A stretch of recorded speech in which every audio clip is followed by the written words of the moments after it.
Is this the toughest four-wheel drive on sale in Australia right now? It's the Ineos Grenadier, and we're getting to test this thing out in the bush. This is, I would say, something of a dream for the traditional four-wheel drive enthusiast. It's got all the right ingredients there, but does it stack up as a viable choice in Australia? Well, in this video, we're going to find out.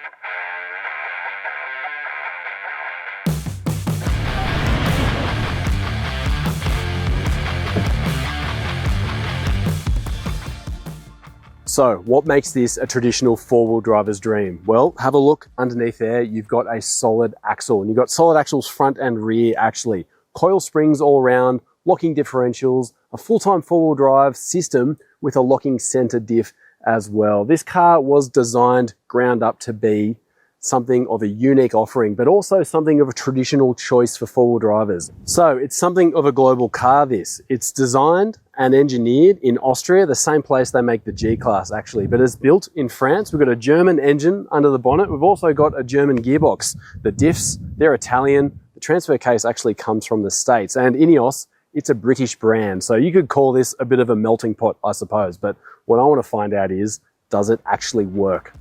While the Grenadier's originally slated pricing was in the five-figure region for the Australian market, strong initial demand has seen that number rise up to start at $105,000 plus on-road costs for the 5-seat model.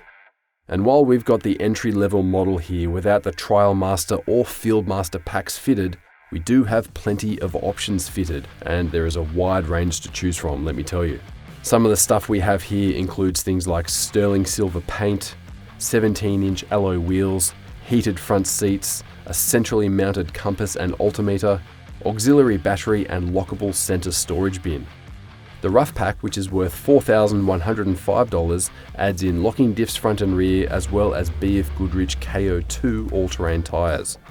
The smooth pack throws in a rear view camera, front parking sensors, auxiliary charging points, puddle lamps, ambient lighting, and an advanced anti-theft alarm with immobilizer, amongst other things, and this package all costs $2,320. Another big option of this test car is the winch, which is made by a high-end British winch maker called Red, and it's loaded with synthetic rope. It's rated to 5.5 tons and costs $5,990. All of these options result in a final asking price of $129,761 before on-road costs. That's a lot to digest, but don't forget, we've got plenty of off-road capable four-wheel drives and other SUVs available on Drive Marketplace. Now, like I said earlier, this is a ground-up build by Ineos. So this is a live-axled four-wheel drive with a lattice chassis, which you won't get anywhere else at the moment, at least for the time being, I suppose. And I think that's a really cool thing. This is a bit of a rarity these days. Everyone's platform sharing, everything's going hybrid and electric and blah, blah, blah. Ineos will probably get there at some stage, but this is its own single vehicle. I think that's something worth celebrating. Now, first thing to point out here, I think, is some stuff underneath the car. It's a little bit windy, so just bear with me. I want to show you here. We've got a really sturdy bash plate here and a couple of tie down points as well. They look like really sturdy recovery points. I'd be pretty happy to use those off-road personally. And then look further back, you'll see that live axle there. Now you'll notice, if you have a good look there, the steering components, the things like the drag link and that sort of thing, they're actually in front of the diff, which is a little bit different to some other four-wheel drives with a live axle, and possibly they're in the firing line a little bit more as well. But get under there and have a look, because all those components are incredibly meaty. They could take a beating off-road. Now this model here, we've got a couple of optional extras, and one of the big ones is a winch. That comes from a company in the UK called Red Winch, a very reputable winch company. It's not a cheap option, but very high quality. You've got that there. It's got synthetic rope, it's got a remote control without a wire, so that's all really cool. Auxiliary lights, they come as standard, they're switched separately. LED headlights as well, much brighter than the old candle burners you might be used to in an old four-wheel drive. But just come around here, I'll point out a couple of other small details. In each corner, you've got radiators on each side there, so they are probably a little bit of a limiting factor for someone who wants to fit their own bull bar or something like that. Potentially a little bit exposed to damage if you really get into trouble here. But I haven't heard of anything in that regard yet, but just keep in mind that they are there. Now, in terms of standard fit, a Grenadier comes with steel wheels and some Bridgestone all-terrains. We've got a different setup here. We've got the rough pack fitted, that throws in diff locks, and it throws in some BF Goodrich all-terrains. We've got the optional alloy wheels as well here. This is a good setup, I think. The rough pack is around $4,000. So that gives you upgraded tires and the diff locks. It's probably not too bad value, I think, getting it off the showroom floor straight away. But you'll notice, nice yellow spring in there. That's made by a company called iBark. The shock absorber, it's made by a company called Sachs. Two companies that have been around for a very long time in Europe. They know what they're doing, and as I'll get to a little bit later, this thing does drive pretty nicely. Now, let's move further along here. Open and shut the door. You actually have to push this door pretty hard to shut. It feels really solid. If you're going to compare this to an old Land Rover Defender, there isn't really any comparison in that regard. You don't have any kind of keyless entry. You do have central locking, but you don't have all those modern mod cons that you get these days. This car is relatively simple. Another option you can choose is this, I suppose, tie-down track bar on the side here. You can throw points in there. You can attach things if you want. I'm not sure what you might want to put on there. Let me know in the comments if you can think of stuff. Maybe some protection, some soft bags, I don't know, maybe a fuel can on the back or Max Tracks, something like that. Some people will come up with ideas there, but it is an optional extra if you want to get that fitted. Now, I'll just get underneath here for another point I want to make out about this car. In terms of off-road clearance, clearance is really important for off-road, and this is a good vehicle overall in that regard, but it's not the best, I think. So you've got a fuel tank there that sits down relatively low in comparison to the chassis rails, and your lower control arm mount at the back there.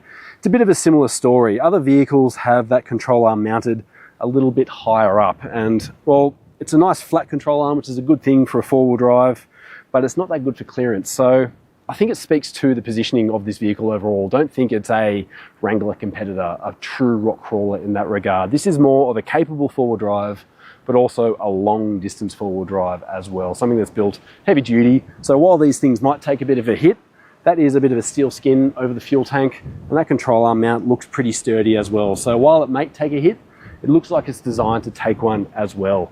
But overall, I've got to say this design, it's not just a copycat of the Defender, the old Defender. I've got to keep saying that. Yes, it looks similar, but there's a lot of stuff going on here that is only I've seen really in this Grenadier. And I think it makes it a pretty compelling option for that traditional four-wheel drive buyer, because let's face it, they've been fairly starved of options in the last few years.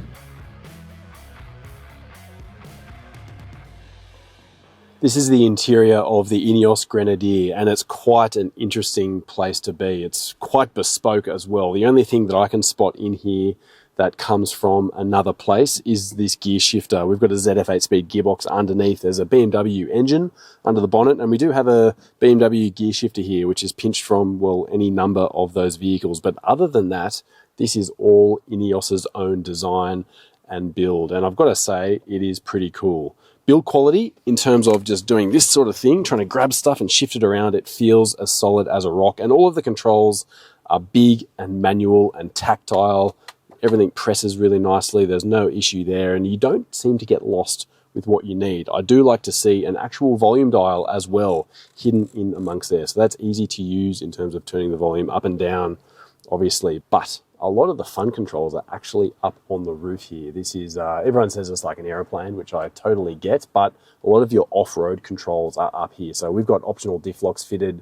You've got those there. You've got the off-road driving modes. There's a waiting mode as well, interior lighting, but then all these up here. You've got 8 other rocker switches here, and that is all for your auxiliary power.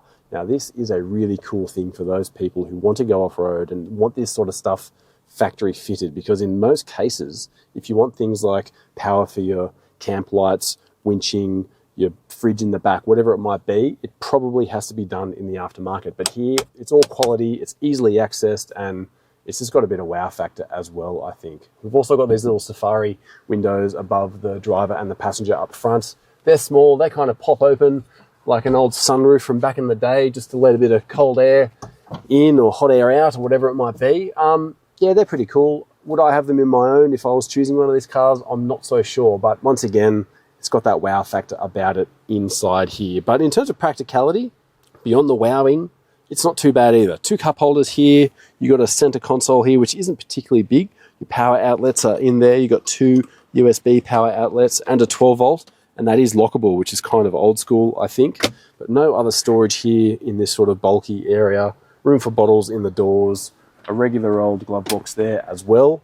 But otherwise, that's about it. Now, another thing to talk about, I think, is the lack of a digital or analog or any kind of instrument cluster in this car. Instead, you've got this little panel in front that has your warning lights. So it'll tell you what's going on with your indicators, your headlights, and all of that sort of thing, your park brake. But it really cleans up what you're looking at in front of you. And you've got a fairly small steering wheel as well. So you've got this uninterrupted view in front, which I do like. Then if you need to check your speed, you actually have to look across here onto this central infotainment display. I'll talk to you a little bit more about this infotainment a little bit later. But in terms of things like what the engine temperature is, how much fuel you've got, what your range is, that's all managed on this side of the infotainment display. But in terms of in front of you, this is just all about driving. And I do kind of appreciate the ethos there, I think. You've got some controls on the steering wheel here as well. Regular old cruise control. There's no adaptive cruise. There's no autonomous braking in this car either. In terms of modern vehicles, this is, in terms of safety assistance features, very simple and limited. Some people won't like that, but I think some people will love it as well. Regular old horn in the center. Plus you've got this nice fancy toot toot button here, which is almost like a nice polite way of telling someone to get out of the way before you get on the big main horn. And volume controls, that's all fairly normal, but I've got to say this steering wheel does feel quite nice. I'll talk to you about the steering feel of this car a little bit later because it's very different, I would say, to what you get in a normal car, and you need, I suppose, to be prepared for that. But we'll cover that a little bit later. But in the hand, the steering wheel does feel nice, and ergonomically, I've got to say, I love these seats. This is a Recaro seat as a factory fit.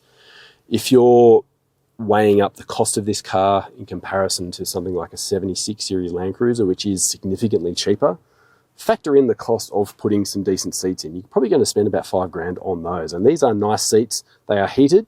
They're manually adjustable in this spec car we have at the moment. You can get leather, you can get electric adjustment if you want. You can even get some carpeting on the inside if you want to go all fancy. But in terms of the comfort of this car, it is really good.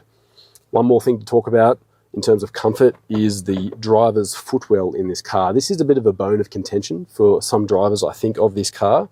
The footwell is effectively fairly small in this specification, in right-hand drive, I should say. The footrest here on this side is actually really big, and there's not a lot of room on the other side for the two pedals. And when you look at it, you're like, oh my God, that footwell is really small. But I've got to say, for me personally, after driving this car for a little while, I don't see it as a big issue. I'm reasonably comfortable behind the wheel here. My leg, it sits naturally there. I can drive. There's enough room for my foot on both the other pedals on the other side there. I don't see it as a problem. Maybe someone who is a lot taller might have a different experience to me, but let me know in the comments below. Do you have an issue with this? Do you think it's a problem? Or do you think it's okay? Because for me, I'm quite happy. Now, this infotainment display does have some really cool features going on. Like I said before, half of it is effectively your digital instrument cluster for when you're driving. So you got your speedo here. There's also the tacho, which gear you're in, your fuel range, and all of that sort of thing. But if you start to dig into some of these other areas here, in particular, off-road is really well served. So you've got a bunch of things here. There's one called Attitude, which is a bit of a funny one because that actually does your altitude and different angles and roll meters and all of that sort of thing. But this one that I find really interesting is Pathfinder. So what that does, it allows you to actually record a path of what you're driving in this vehicle over a period of time. So we can turn that on now, and it's going to actually record where we drive over the next little while. And then we can actually export that and use it in mapping technology on our computers or on our phones or something like that to send it to our friends or remember it for next time, whatever it might be. That is pretty cool, and that's something I've never seen as a factory fit on a different car before. Those who like to tow and that sort of thing will really like this one as well. You've got the engine temperature here over on this side, but look at this. Gearbox and transfer case temperatures, tyre pressures and tyre temperatures. So you've got some really good information there to keep an eye on what's happening with your vitals when this car is working hard. Now that's off-road and for towing, really, really handy stuff. Another feature that four-wheel drivers will really love, and it's one of my favorite things about this car as well, is a built-in battery monitoring system through the infotainment display. So we've got this screen here, and we're seeing how much our battery is discharging at the moment, how many volts it is, and the state of charge happening. So we can keep an eye on exactly what's happening. This is a factory fit as well, so you'd be spending a lot of money from the aftermarket to try and get something that mimics this, but it's all built in and ready to go from the showroom floor. I think that's really awesome. And then on top of that, you've got the rest of your features. So there is Apple CarPlay and Android Auto here. Apple CarPlay is wired and wireless, but Android Auto is wired only. I don't see that as an issue. I think a wired connection is superior to wireless anyway. But you've got those features there, so you can play your music and you can do your maps and all of that sort of thing. You've also got regular radio reception there and also phone stuff. So all the usual modern amenities of a regular car are covered here, but you've got this extra layer of cool off-road features, which I think a lot of buyers will really appreciate.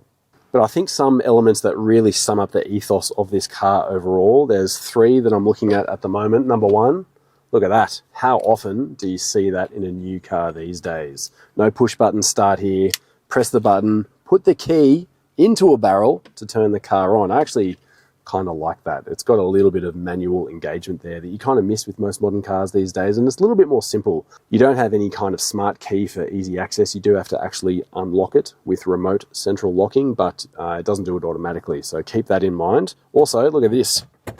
Manual handbrake, another thing that is a real dying breed these days, and a short stubby lever for your low range. This is a full-time four-wheel drive with a center diff, so you've got a locked center differential there and also low range as well, but that is a manual setup. It feels very solid to use. I really like the feel. Once again, it's just about that engagement with the car, and I think, and there's a bit of mechanical simplicity going on there.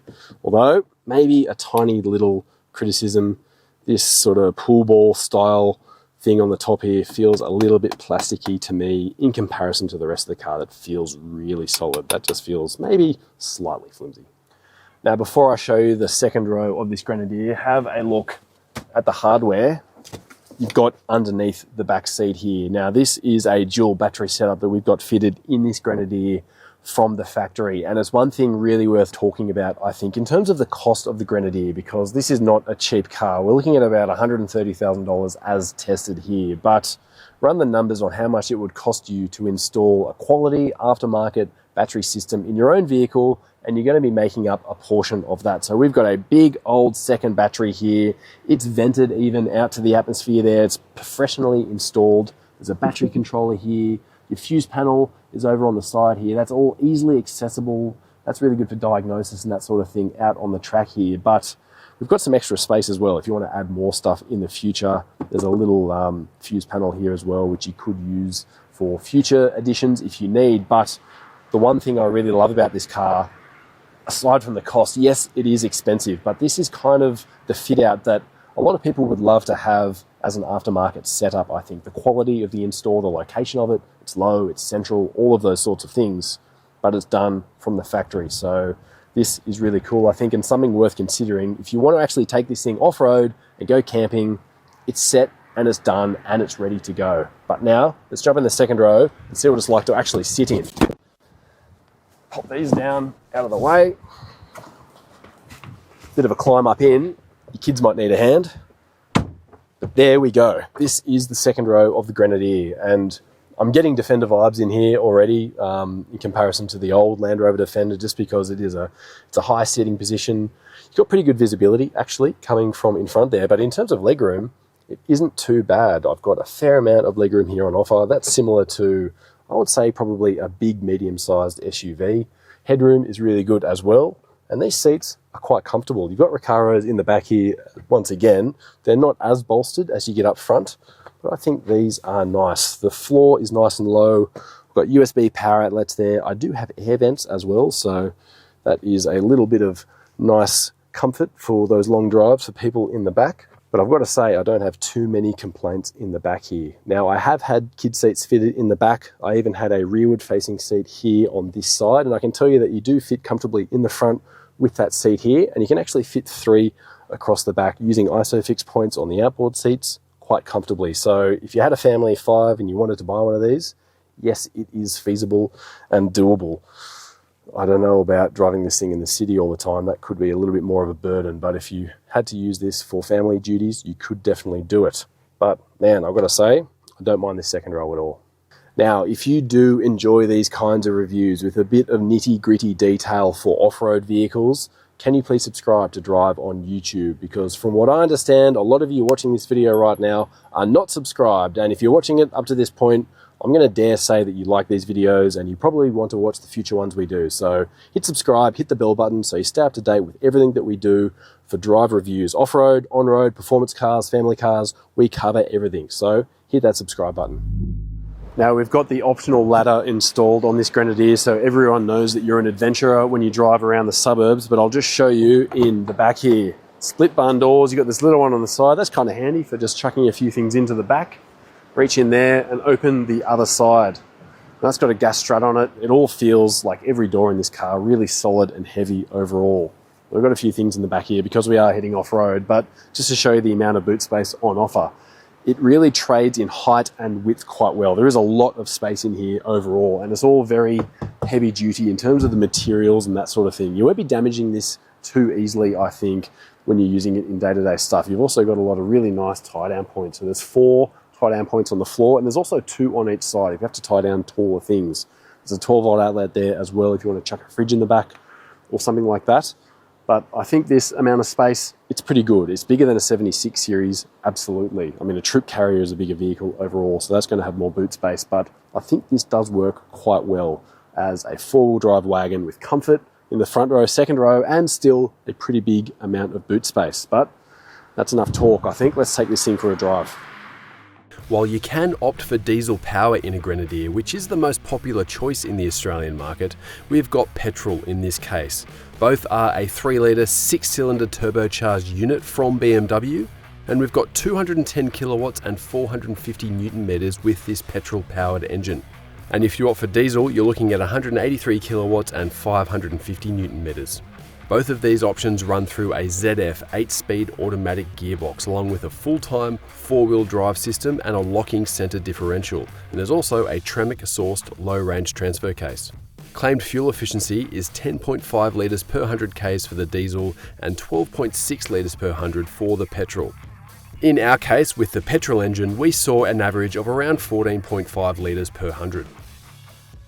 This Grenadier really is an interesting driving experience for a lot of reasons, and it mostly comes down to the fact that this style of 4-wheel drive is a real dying breed these days. And before this Grenadier was thought up and conceived and finally came onto the roads, something like this, I mean, it's the Suzuki Jimny, it's the Jeep Wrangler, it's the 70 Series Land Cruiser, are the only real options left over that have a driving experience that is similar to this. And you've got to kind of approach it from 2 different angles. So I'll come at it from the 4-wheel drive enthusiast point of view to start with. If you love your old Defenders, you love your old GQ Patrol, you've got a 70 series, or maybe you're choosing between a 70 series and this car, it's going to feel pretty familiar, I think. The steering feel, it's got a recirculating ball setup. It's definitely not modern. There's no rack and pinion, no independent front suspension here. There's a lot of unsprung mass going on with this style as well. And the steering is slow. There's not much response until you start turning in. And the turning circle is not crash hot. Not so much an issue when you're out in the bush like this, but if you're spending a lot of time in the suburbs, that might become a little bit of a problem for you. Now, if you're coming at this vehicle from a different point of view, maybe you don't have that much experience with old school 4-wheel drives, you've got a regular SUV, a new Defender, for example, something that is more refined and modern and composed on road, you're probably going to get a really rude shock when you drive this Grenadier. You're going to go through your first corner, you're probably going to think that something's wrong because the steering feels heavy. It's particularly heavy at a standstill. And it's sort of vague and slow, and it makes the car feel quite lumbering and laborious to drive, especially in the suburbs and that sort of thing. I had that experience when I jumped in this car because I was going from modern car to modern car to modern car. I haven't been driving my own Defender too much because, surprise, surprise, I've actually got some steering issues with that car I need to fix. But give it a couple of days, give it a few days. I've been driving this car for a few hours today for this review, and I haven't really thought about it. I've acclimatized to this car, and I think that's because I've got experience with old four-wheel drives as well. You've got to look at it from the point of view, I think, that you shouldn't criticize a sports car for having a stiff ride, because that sort of comes with the territory, I think. And the steering feel of this car is inherent with the style of the car. So yes, it's slow and lumbering. It might not be to your taste, but it's how it is. It's not necessarily a flaw with the vehicle. It's the nature of the vehicle. So if you don't like it, maybe this car is just not for you. But if you do get a bit of a shock, maybe be open to the idea that maybe it'll be okay after a little bit of time, because yeah, like I said, I've been on the highway doing 100, doing 80, more out on the open road where this thing feels better. And I haven't found it to be an issue because I've come around to that feel. Now, if you were spending all your time in the intercity with this car, it would be a pain. It would be a real burden because A, the turning circle isn't much chop at all. This is definitely, in comparison to an old Defender 110, this feels more like my 130 with the long wheelbase, to be honest with you. The forthcoming Quartermaster is probably going to have a massive turning circle because this feels pretty big. So that's going to be a bit of a pain. And also just the heaviness and vagueness of the steering. Well, not vagueness, but slowness, I suppose, would be the right word to say. It's not particularly great for urban driving, so just keep that in mind. You're probably going to want this because it's going to look cool like a Defender, but I mean, this feels a little bit more lumbering almost in a way. It feels heavier and heavy duty than an old Defender. Now, I'm going to reference the old Land Rover Defender a couple of times because, well, number one, I've got an old Defender 130, which I love dearly. It's fairly worn out now. But also the fact that this Grenadier was inspired by the demise of the original Defender back in 2016. It's a great story there, which I won't go into the depths of now, but the driving experience of this car is quite different to what you get in that old Defender. And I think it's much more close to what you get with something like a Mercedes-Benz G-Class. And that is probably not a surprise because this car was designed and engineered at the same place in Austria as the Mercedes-Benz G-Class. But it feels more solid, it feels quieter. You can feel that heaviness and the heavy-duty nature of the Grenadier as you're driving it around. The old Defender is more like a tin can on a big chassis, you know what I mean? And it's utterly charming, but this has more ergonomics going on. It's a bit more comfortable. It's much more refined. You've got this 8-speed automatic gearbox, which is an 8 HP from ZF. That's been in so many cars. It's a well-known, good gearbox. You've got a full-time four-wheel drive system with a locking center differential. That's the old school approach of doing things, and I think it works well. And then, of course, you've got 6-cylinder turbo diesel or turbo petrol power. This is petrol that we have here. We've got 210 kilowatts, 450 newton meters, good figures, and much more power and torque than you get out of an old Land Rover Defender. Once again, it's a bit more like something else, like a G-Class, I would say. Not a G63, but hey, whatever it might be. Good power and torque, but this is a heavy vehicle, so it never feels really rapid. You can feel the engine working hard to get this mass moving along down the road, but it does a good enough job, I think. If you're going to do a lot of towing, long distance driving and that sort of thing, probably go for the diesel. You've got better range, better torque, that sort of thing. But this petrol for around town, it's a bit quieter, nicely refined, and you've got some power in those revs to modulate where you want to go. So this is a nice car to drive, I have to say. And the ride quality, it's good. This is a big, heavy-duty four-wheel drive, but it doesn't ride rough, I don't think. It feels almost like a modified four-wheel drive with a good quality aftermarket suspension setup, and I think it hits the nail on the head in that regard. So go for a drive, give it a test drive. Yes, this is an expensive bit of gear, but it is nice to drive, I have to say. And just weigh up the pricing, right? I mean, yes, a 70 Series Land Cruiser is a lot cheaper, but I don't know. There's a lot going on with this car, so crunch the numbers, I think. Now, one little point to make here, as you can see, we've got these Safari windows in. That's really cool. You can pop them open for some air as you're driving along, but I've got the sun directly on my face right now as you're driving along, so keep that in mind if you're of the fairest skin and you probably can't handle as much sun as others, or you just don't want to have sun for obvious reasons, it's probably not the best thing. I mean, it's nice to have, it's a cool feature, but yeah, just keep it in mind. You can't really cover these up terribly easily. Now, if you've enjoyed this video, please give us a thumbs up, for the simple reason that if this video works well, it means we can go out and do more of this kind of stuff off-road in locations just like this one. So we've left the blacktop behind and now we are off-road, and as is often the case with vehicles like this, it starts to feel like it's at home already. You get that with a Land Cruiser, you get that with a Wrangler, and you get that with the old Land Rover Defender as well. It just starts to make sense in many regards. And just to run you through a few things about this Grenadier in particular, we've got the solid front axle, which is a real rarity these days, but you've also got this traditional four-wheel drive system, which is a little bit of a dying breed as well. So we've got an actual center differential, which is lockable, and then we've got the optional diff locks front and rear. So this is a triple locked vehicle, like a G-Class, I suppose, or something like that. But a center diff like this is something that the new Land Rover Defender has moved away from. A 70 series Land Cruiser doesn't have it. That's got a part-time four-wheel drive system, but the 300 series Land Cruiser still has it, same as the Land Cruiser Prado that we currently have. So there's some good pedigree there. It's a traditional system, which might not be the latest and greatest, but it's just that traditional approach to four-wheel drive design and capability that this Grenadier is championing, I think. And it's going to be really a great thing for the traditional four-wheel drive enthusiast. But how does it go off-road? Well, I've got a track in mind just up here off to the left, and I'm really keen to see how this car goes. So we'll get to some challenging bits and see what happens. The onboard reversing camera, which is worth noting is not standard fit for this spec, does feel like you're peering through a submarine periscope at times, but it's still a handy addition to have off-road and when you're hitching up. And as we started to push the Grenadier through some challenging sections of track, we found a good sense of stability and traction on offer.